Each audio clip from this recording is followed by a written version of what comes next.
امت بننے کے لیے اور اللہ کی مدد شامل حال کر لینے کے لیے یہ کافی نہیں ہوتا کہ ہم میں نماز ہو. یہ میں جو الفاظ سنا رہا ہوں یہ میرے اپنے نہیں ہیں. جو لوگ واقف ہیں ان کی سہولت کے لیے کہتا ہوں کہ یہ پورا جملہ جو میں اب بولنے جا رہا ہوں یہ حضرت جی مولانا یوسف صاحب رحمۃ اللہ علیہ کے آخری بیان کے جملے ہیں، جو ان کا آخری بیان زندگی میں ہوا ہے، جس میں ہی ان کو ہارٹ اٹیک ہوا اور اسی کے چند منٹ کے بعد ان کا انتقال ہوا. یہ آخری بیان کے جملے ہیں کہ امت ہونے کے لیے اور اللہ کی مدد شامل حال ہونے کے لیے صرف یہ کافی نہیں ہے کہ ہم میں نماز ہو، ذکر ہو، مدرسہ ہو، داڑھی اور کرتا پاجامہ ہو.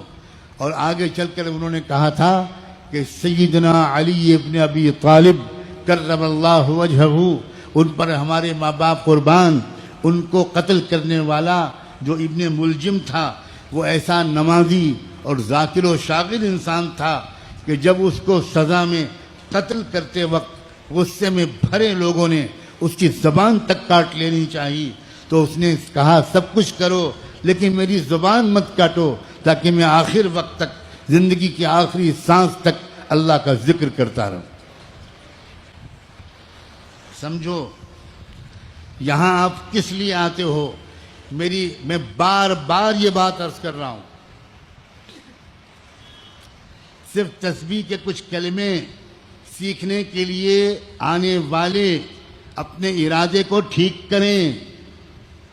ہمیں اچھا انسان اور آدمی بننا ہے.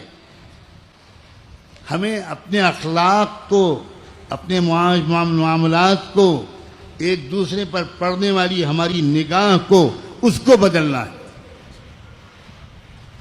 آج کی بڑی مصیبت یہ ہے کہ کرتا پہن لیا، پاجامہ پہن لیا، داڑھی رکھ لی، ٹوپی لگا لی اور ہم بڑے دیندار بن گئے.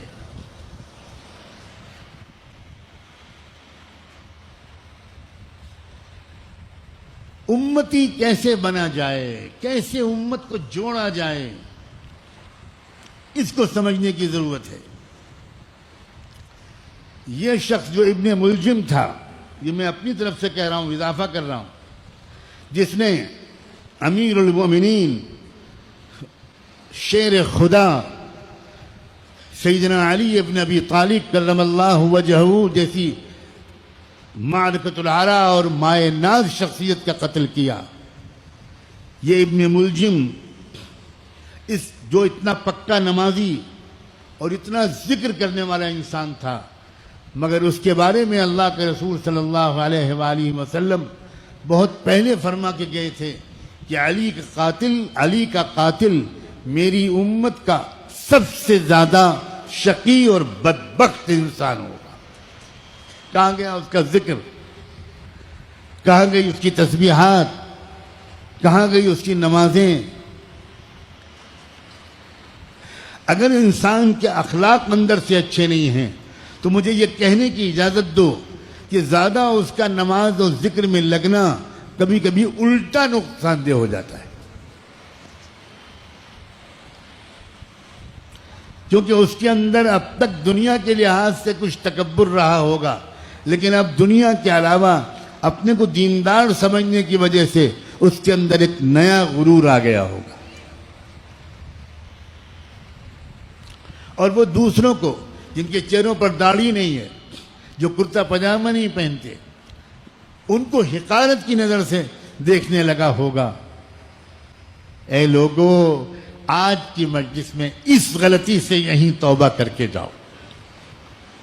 اللہ جانے کون انسان، اس کا دل کیسا ہے ہمیں نہیں معلوم.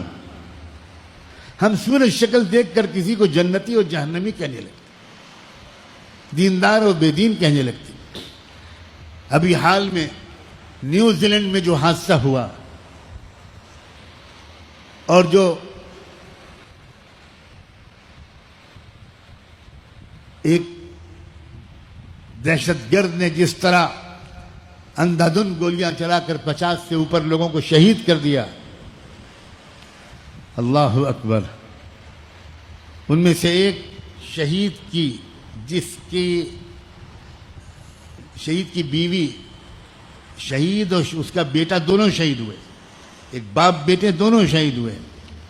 اس کی بیوی کو جب نیوزی لینڈ کی ٹی وی کے چینل والوں نے انٹرویو لینا شروع کیا،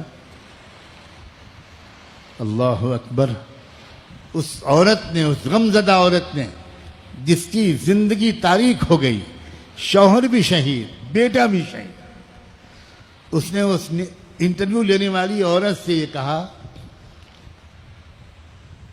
کہ میرا دل غمگین بہت ہے لیکن میرے دل میں بہت سکون ہے.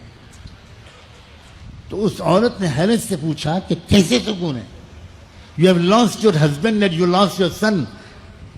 اب کوئی ہے ہی نہیں آپ کی فیملی میں، تو آپ کہہ رہی. اس نے کہا مجھے سکون اس وجہ سے ہے کہ جو ہوا میرے رب کی مرضی سے ہوا. اور اس نے سر جھکاتے ہوئے کہا آئی بو مائی ہیڈ، میں اپنا سر جھکاتی ہوں، میں اپنے رب کی مرضی پر راضی ہوں. اللہ اکبر. ٹیلی ویژن کا انٹرویو لینے والی عورت اپنے آنسوؤں کو قابو میں نہیں رکھ سکی، رونے لگی. کرسچن عورت، انگریز عورت، وہ رونے لگی. اس نے کہا اٹس اے میریکل، یہ معجزہ میں کیا سن رہی ہوں، اب کیا کہہ رہی ہو؟ آگے وہ سوال ہی کرنے سے عاجز ہو گئی وہ انٹرویو لینے والی عورت. اور پھر اس نے اب دوسرا سوال اپنے کو سنبھال کر کیا، how do you feel about that person, about that terrorist, وہ جو جس انسان نے اتنی گولیاں چلا کر سب کو مار ڈالا، اب اس کے بارے میں تمہارے دل میں کیا ہے؟ کیا جواب دیا اس عورت؟ اس عورت نے کہا I am very sad about ہم، مجھے بہت دکھ اور غم ہے. اس کے دل میں نفرت ہی نفرت ہے، نفرت والے زندگی میں کبھی خوش نہیں رہ پاتے. مجھے افسوس ہے کہ اس کے دل نے محبت کا مزہ نہیں چکھا. ہمارے دلوں میں محبت ہے، اس لیے محبت کی وجہ سے ہم ہمیشہ خوش رہتے ہیں، اور اس وقت بھی اللہ کا شکر ہے کہ ہم مطمئن ہیں. وہ عورت کیمرہ چھوڑا، اس نے وہ مائک جو لیے ہوئی تھی مائک چھوڑا اس نے، اور لپٹ گئی اس عورت سے، کس کرنے لگی، اس کو چمٹ گئی. یعنی وہ بھول گئی کہ میں انٹرویو لینے آئی ہوں. اور سارا منظر کیمرہ مین لیتا رہا. میں نے فون کے وہاں سے رابطے قائم کیے تو پتہ چلا کہ اس کے بیورو میں یہ مشورہ ہوا کہ یہ سارا منظر دکھایا جائے کہ نہ دکھایا جائے، خالی جواب سنا دیا جائے. یہ منظر کہ انٹرویو لینے والی چمٹ رہی ہے، انٹرویو لینے والی بھول گئی کہ میں جرنلسٹ ہوں. وہ کس کر رہی ہے، پیار کر رہی ہے، چمٹ رہی ہے، رو رہی ہے. یہ دکھایا جائے منظر کہ نہ دکھایا جائے. چیف ایڈیٹر کی بات پہنچی. اس نے کہا کہ اس کو 48 گھنٹے مسلسل چلایا جائے،